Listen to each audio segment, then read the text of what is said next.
Жалпы мұсылман адам ол қандай жағдай болса да өзінің туысқанымен, бауырларымен, ағайындарымен қарым-қатынас үзбеу керек. Қандай жағдай болса да. Сізді құрметтемей тұрса да, сізге ауыр сөздер айтқан болса да, сіз мұсылман ретінде олармен қарым-қатынас үзбеуіңіз керек. Өйткені ол Құрандағы баян етілген аяттарда келеді, және пайғамбарымыз саллаллаху алейхи ва саллям айтады.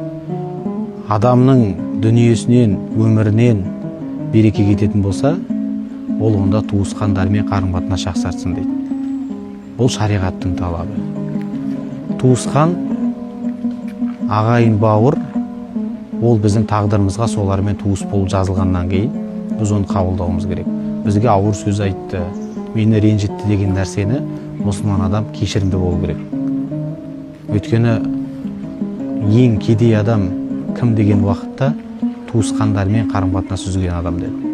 Сол үшін дінімізді біз ұстанатын болсақ, Алланы сүйетін болсақ, пайғамбарды құрметтейтін болсақ, онда пайғамбардың саллаллаху алейхи ва саллям сара жолымен жүріп, ағайынмен қарым-қатынас үзбеу керек. Қазір қоғамда көп кездеседі.